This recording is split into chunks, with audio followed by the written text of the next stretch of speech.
సమాచారం. వాట్సాప్ ఛానల్లో జాయిన్ అవ్వండి. అన్ని విశేషాలు ఎప్పటికప్పుడు తెలుసుకోండి. ఇప్పుడు కొంతమంది గురువుగారు ఈ తంత్ర పూజకు సంబంధించి తాంత్రికులు అంటే ఈ తంత్రానికి సంబంధించి చాలామంది ఈ మధ్య కాలంలో అట్రాక్ట్ అవుతున్నారు. మొన్న ఒక అఘోరీ చేత అందరూ కూడా శ్మశానంలో బొట్లు పెట్టించుకోవడం అన్నది చేస్తున్నారు. అలా చేయటం వల్ల నిజంగా వాళ్ళకి రక్షణ అంటారా? వాస్తవికంగా చెప్పాలంటే తల్లి, మీరు అఘోరీ గురించి అన్నారు కాబట్టి ఈ అఘోరీ అంతా కూడా నాటకం తల్లి, వాస్తవికమైనటువంటి అఘోరీస్ కాదు. అవగాహన లేక అఘోరిని చేరదీసేవాళ్ళు కొంతమంది, అవగాహన రాహిత్యంతో అఘోరాలుగా తిరిగేటువంటి వాళ్ళు కొంతమంది, అఘోర సాంప్రదాయానికి విరుద్ధంగా ప్రయాణం చేస్తూ జనసంచారంలో తిరిగేటువంటి వాళ్ళు కొంతమంది. ఇదంతా ఒక ఎత్తు. ఆమెను దర్శించుకుంటే చాలు, ఆమె ఏది ఇచ్చినా అది ప్రసాదంగా భావిస్తూ ఉన్నారు. దైవాన్ని దర్శనం చేసుకోవడం కోసం మహా గొప్ప గొప్ప సాధకులు ఎత్తేటువంటి అవతారాల్లో అఘోరా సాధకులు, తాంత్రికులు, రకరకాలైనటువంటి పదాలతో గురువులు, సాధకులు, తాంత్రికులు, మాంత్రికులు, ఎన్నో రకాలైనటువంటి భావాలతో పిలిపించుకునేటువంటి ప్రయాణాలు ఇవన్నీ. వీటికి కొన్ని ధర్మాలు, విధానాలు ఉన్నాయి తల్లి. అంటే నిన్న మొన్న జరిగినటువంటి విషయాల గురించి అయితే మేమంత ప్రామాణికంగా తీసుకోము, కానీ అవన్నీ కూడా ఆటవిడుపుగా ఆహ్లాదకరంగా ఉంటాయి తప్ప చూడటానికి వాస్తవికాలు అయితే అవి కాదు. ఇప్పుడు మీరు ఒక ప్రశ్న అడిగారు. బొట్టు అంటే శ్మశానంలోని చితాభస్మాన్ని బొట్టుగా ధరించడంలో ఉన్న ఆంతర్యం. ఇక్కడ మీరు అడిగిన దాంట్లో ఏంటంటే తల్లి, తాంత్రికం అనే ఒక పదం వాడారు. చాలామంది ఒక మూర్ఖపు స్వభావంతో తంత్రం అనగానే భయపడతారండి. తంత్రంలో అస్సలు భయపడాల్సిన అవసరము 1% కూడా లేదు, అసలు 0. ఎందుకు భయపడాలి? తంత్రానికి భయపడక్కర్లా, అఘోరాలకి భయపడక్కర్లా, సాధువులకి భయపడక్కర్లా, నాగసాధువులకి భయపడక్కర్లా, దేనికి భయపడాల్సిన అవసరం లేదండి. ఎందుకంటే మనకు తెలియదు కాబట్టి భయపడుతున్నాం. తెలిస్తే భయం ఎందుకు? అంటే భగవంతుడిని చేరుకోవడం కోసం. ఇప్పుడు ఒక వైద్యం ఉంది, ఎంతమంది ఉన్నారు? ఎన్ని రకాలుగా ఉన్నారు? రకరకాల విభాగాలు ఉన్నాయి. ఒక లాయర్ ఉన్నాడు, ఎన్ని రకాల విభాగాలు ఉన్నాయి? ఒక దైవం ఉంది, ఎన్ని రకాల స్వరూపాలు ఉన్నాయి, ఎన్ని రకాల పేర్లు ఉన్నాయి? ఒక విద్య ఉంది, ఎన్ని రకాల సాధనలు, ప్రయాణాలు ఉన్నాయి. అంతే, వీటిల్లో కూడా ఒక భాగం ఇది. ఇప్పుడు మీరే నిత్యము ఇంట్లో వంట చేస్తున్నారు. ఈ వంట చేసేటప్పుడు ఏం తయారు చేస్తున్నారు? పదార్థానికి పేరు ఉంటుందా లేదా?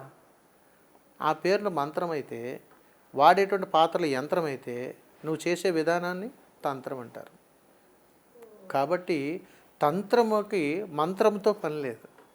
అర్థమైందా తల్లి? తంత్రానికి మంత్రంతో పని లేదు. అంతా కూడా చేతులతో చూపించగలిగేటువంటి హావభావాల ముద్రలోనే అనుగ్రహం ఉంటుంది.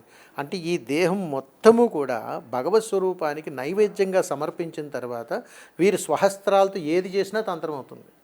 అందుకని మీతో మాట్లాడుతూ చేయగలిగేది తంత్రమే, చెప్పగలిగేది చేతులు ఊపేది తంత్రం అవుతుంది. కాబట్టి దీనికి వాడే పనిముట్లు ఏదైతే ఉందో అది యంత్రం అవుతుంది. అందుకని తంత్రానికి భయపడాల్సిన అవసరం. నిత్యము ప్రతి ఒక్కరి గృహంలో అనేక పనుల మధ్యలో వారి స్వహస్త్రాలతో చేసే ప్రతి క్రియ కూడా తంత్రం అవుతుంది. అందుకని వారు ఆ పని చేసుకోవాలంటే ఖచ్చితంగా తంత్రం చేయకుండా అది పని అవ్వదు. అందుకని మంత్రతంత్ర యంత్ర నడుమనే దేహ నివేదన జరుగుతుంది. దేహ నడుము ప్రయాణం కూడా అదే. అందుకని తంత్రానికి ఎవరు భయపడాల్సిన అవసరం లేదు. దాన్ని మనం భూతార్థంలో పెట్టి రకరకాలుగా చేసి రకరకాలుగా చిత్రీకరించి చేసి ఇదంతా బూటకాలు ఏమీ లేదు. గురుగారు, శ్మశానంలో చితాభస్మాన్ని కొందరు అఘోరాలు మనం గమనిస్తే కూడా బొట్టుగా పెడుతూ ఉన్నారు. అలా మనం ధరించచ్చా? అందులో ఉన్న ఆంతర్యం ఏంటంటారు? అంటే ఇప్పుడు శివుడికి చితాభస్మంతో అభిషేకం చేస్తూ ఉంటారు, దేవాలయాల్లో మనం చూస్తూ ఉంటాము. అయితే అది కూడా మనం ధరిస్తూ ఉంటాం, ధారణ చేస్తూ ఉంటాము. అసలు ఈ భస్మధారణ, దాని ఔన్నత్యం? భస్మధారణ దాని ఔన్నత్యం గురించి మాట్లాడుకుంటే తల్లి, శివుడి యొక్క పంచస్వరూపాల్లో అఘోరతత్వం గురించి మనం మాట్లాడుకోవాలి. ఇక్కడ ఒక నిర్దిష్టమైనటువంటి కాలంలో దహనమైనటువంటి చితాభస్మాన్నే వాడతారు తప్ప శ్మశానంలో కాలినటువంటి ఏ దేహం పడితే ఆ దేహాన్ని వాడరు. అందుకని ఒక నిర్దిష్టమైనటువంటి సమయం, ఆ సమయంలో తీసుకున్నటువంటి భస్మంతో స్వామివారికి అభిషేకిస్తూ ఉంటారు. దీనిలో ఉన్నటువంటి తత్వం ఏమిటనంటే, నాది ఏదీ కాదు, ఏదీ నా దగ్గర లేదు, నేనేది తీసుకుని రాలేదు, నాతోటి ఏదీ రాదు, కాబట్టి ఏదీ శాశ్వతం కాదు, నిరాకార స్వరూపమైనటువంటి నేను చితాభస్మంతో సమానము, కాబట్టి ఏది నేను యాచించడం లేదు, అని చెప్పడం కోసం ఒక నిదర్శనప్రాయం ఈ చితాభస్మం పూసుకోవటం మొట్టమొదటిది. ఈ తత్వంలో ఒక అద్భుతమైనటువంటి సంకేతం, కొంతమంది శివతత్వంలో నేనే శివుడునని చెప్పడము, నేనే శివస్వరూపంలో ఉన్నానని చెప్పడం, నేనే శివారాధనలో ఉన్నానని చెప్పడం, నేనే శివ సాధకుడిగా చెప్పడం, అనేక తంత్రాలలో ఈ యొక్క స్వరూపం కూడా వారి చేతిలో ఉండే ఆయుధాన్ని బట్టి చెప్పచ్చు. ఒకళ్ళు చిదాభస్మమే ఆయుధం అవుతుంది, ఒకళ్ళకి త్రిశూల ధారణ ఉంటుంది, ఒకళ్ళకి నాడి ఉంటుంది, ఒకళ్ళకి బర్రె ఉంటుంది, ఒకళ్ళకి బలి ఉంటుంది. ఒక్కొక్కళ్ళు ఒక్కొక్క రకమైనటువంటి ఆయుధాన్ని ధరిస్తూ వెళ్తుంటారు తల్లి. ఈ చితాభస్మంలో శ్మశానాన్ని ఎందుకు ఎంచుకుంటారు అని అంటే, శ్మశాన రుద్రుడైనటువంటి వీరు ఈశ్వర భక్తులు కాబట్టి ప్రతి ఒక్కరికి కూడా దేహానికి మోక్షాన్ని ప్రసాదించేటువంటి వాళ్ళు అఘోరాస్. కాబట్టి అక్కడ ఖననం జరుగుతున్నప్పుడు అఘోర చూపుగానే అక్కడ పడితే వారికి చాలా అద్భుతమైనటువంటి మోక్షం వస్తుందని చెప్పేసి చెబుతుంటాం. అలాగే అక్కడ ఉన్నటువంటి చితాభస్మాన్ని నుదుట ధారణ చెయ్యచ్చా, మనం సామాన్యులం పెట్టుకోవచ్చా అని అడిగితే పెట్టుకోకూడదు తల్లి.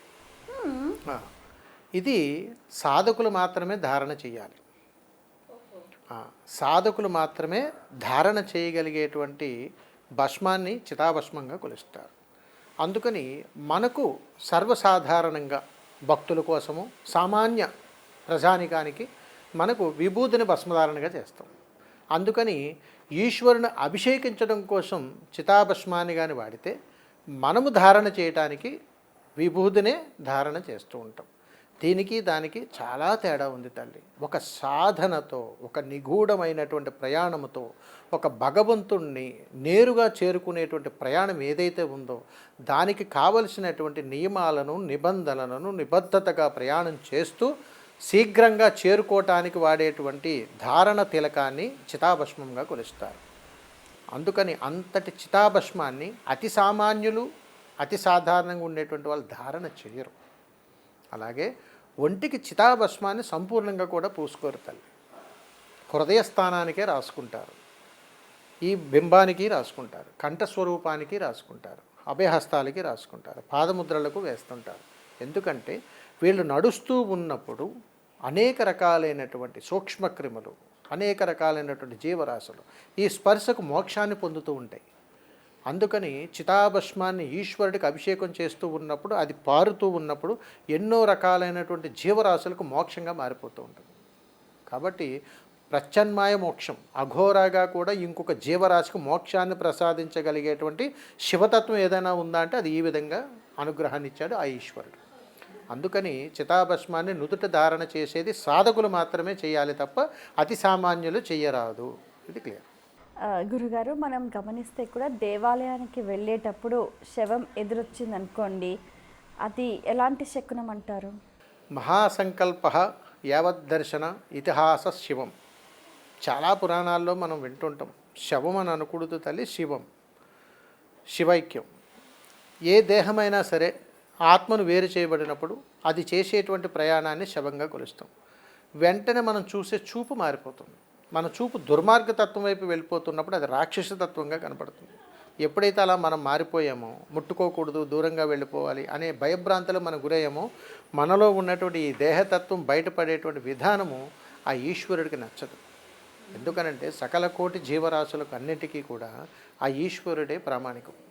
కాబట్టి ఈశ్వరుని యొక్క ఈ దేహ ప్రసాదానికి ఎప్పుడూ కూడా ఆత్మ లేనటువంటి దేహం ఎదురొచ్చినప్పుడు అది పొరపాటు కాదు తల్లి, శివానుగ్రహం. అందుకని ఎప్పుడైనా మీరు దేవాలయానికి వెళ్తున్నప్పుడు ఎప్పుడైనా కానీ అలాగా మీరు ఎవరైనా కానీ ఎదురొస్తే ఒక్క క్షణం అక్కడ ఆగిపోవాలి. ఆగిపోయి పాదరక్షకులను పక్కన పెట్టి 2 చేతులు దగ్గరకు జోడించి నమస్కారం చేసుకొని ఓం నమశివాయ అని మనసులో అనుకుని తిరుగు ప్రయాణం చేసి మళ్ళీ మీరు యథావిధిగా దేవాలయానికి వెళ్ళొచ్చు. ఇందులో ఎలాంటి విధి విధానాలు లేవు తల్లి. ఇది శివానుగ్రహం. అంటే ఒక మోక్షాన్ని మనకి తెలియజేస్తున్నాడు.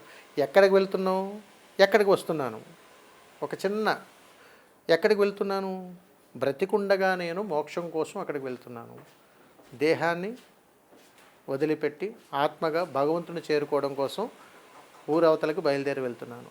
దీంట్లో పొరపాటు ఏముంది తల్లి? ధర్మాన్ని పట్టుకోమంటున్నాడు ఈశ్వరుడు, అంతే తల్లి. అందుకనే ధర్మ మోక్షంలో చెబుతుంటాం ఎప్పుడూ కూడా శివం కానీ ఎదురొస్తే పాదరక్షకులను పక్కన పెట్టి నువ్వు ఎంత పెద్ద వాహనంలో వెళ్ళినా ఒకసారి కిందకి దిగి ఈ పొడమి తల్లిని తాకి, అంటే నీ పాదాలతో అక్కడ తాకి 2 చేతులు దగ్గరికి జోడించుకుంటే నువ్వు చేసిన సర్వకర్మలు ప్రక్షాళన అయిపోతాయి. ఇది కూడా అద్భుతమైనటువంటి మార్గమే. అందుకని తప్పుగా ఎప్పుడు చూడకూడదు తల్లి. శుభం. ప్రతి ఒక్కరూ ఆచరించుకునే నిత్య సాధన మార్గం. ప్రతి ఒక్కరూ నిత్యము ఆరాధించాలి అని అంటే ఒక సనాతన ధర్మంగా, ఒక దండి సన్యాసిగా, ఒక క్షేత్రాధిపతులుగా మీకు నచ్చినా నచ్చకపోయినా చెయ్యగలిగేటువంటి అద్భుతమైనటువంటి కలియుగ ధర్మం ఒకటే ఉంది. ఏమిటో తెలుసా? నీకు జన్మనిచ్చినటువంటి నీ తల్లిదండ్రుల యొక్క పాదములను ఒక అద్భుతమైనటువంటి చిత్రపటంగా చిత్రీకరించి నీ పూజ గదిలో పెట్టుకో. నీ తల్లిదండ్రుల పాదాలకు నిత్యము నమస్కారం చేయండి. ఇది నీ బిడ్డలకు అలవాటు చేయండి. ఇంతకు మించి గొప్ప సంస్కారము, ఆచారం ఇంకొకటి ఉండదు. తల్లిదండ్రులు మించిన దైవం ఇంకోటి ఏముంది తల్లి? నీవా అక్కడికి వెళ్ళలేవు, నీవా తల్లిదండ్రులు గడపలేవు. ఎందుకంటే లేచిన దగ్గర నుంచి రాత్రి నిద్రపోయేంత వరకు ధనము దాహము. కాబట్టి బిడ్డలకు తల్లిదండ్రుల పాదస్పర్శ అన్నింటికి మించినటువంటి దైవ సంకల్పం. అందుకని మొట్టమొదట తల్లిదండ్రులే, తర్వాతే దైవం. అందుకని దైవాన్ని మించినటువంటి శక్తి తల్లిదండ్రుల దగ్గరే ఉంటుంది. అందుకని తల్లిదండ్రుల యొక్క పాద పద్మములకు నిత్య నమస్కారానికి మించిన పూజ ఇంకొకటి లేదు. For more videos like this, subscribe Big TV channel.